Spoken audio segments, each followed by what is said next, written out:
Hey, good morning. Thanks for joining me today. It's a little bit of a misty morning this Saturday morning, early November in Texas.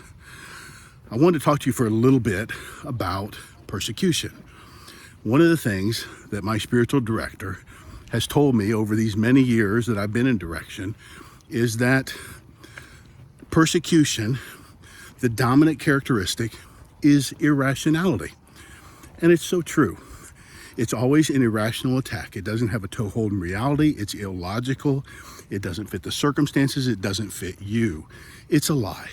And part of the reason that persecution is characterized by irrationality is because it is so hard to defend yourself against an irrational attack.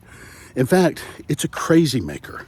You'll find yourself dwelling on things that were said about you, and you think, how in the world did someone come up with that kind of thinking or characterize my life in that way?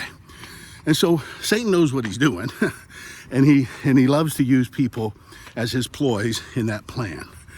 But here's what I know. Number one, God's people have been persecuted for all time. The early church was accused of being cannibalistic because they talked about eating the flesh and drinking the blood of the Lord at the communion table. The early church was accused of worshiping a donkey. Did you know that?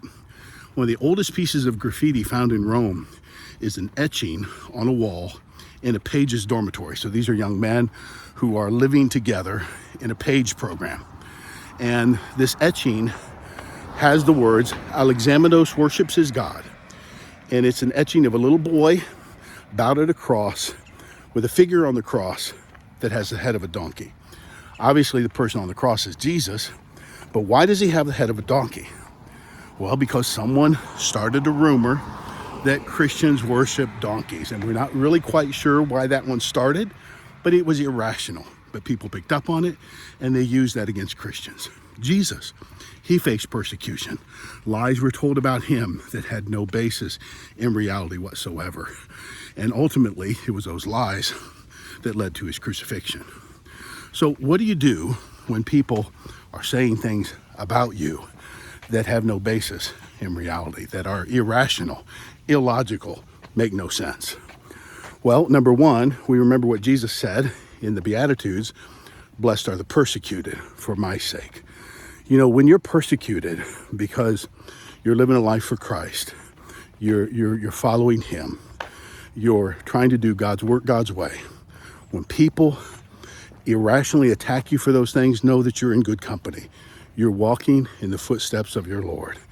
And it is just quite the honor to suffer what Jesus suffered for doing the will of God. Second, we're told to rejoice in persecution. Now, rejoice doesn't mean feel joyful. It means return to the source of joy. We need to go back to God. We need to remember who we are and whose we are. We need to go back to him and know that he does all things well and that he will handle our defense. And the last thing, and this is something I've learned over the many years of being a pastor and having been persecuted many times by a lot of people for different things, is your friends, your true friends, will never believe in irrational attack. And those that do believe it were never your true friends. The people who really know you best, who know your character, who know where you stand, who know what your life has been about for years, those people will stand with you and they'll stand for you. There will be solidarity. And those people who don't, never would anyway. So don't worry about them. Just know that ultimately your defense is in the hands of the one who does all things well. God knows what he's doing. Let him handle your defense. God bless you. I'll see you again real soon.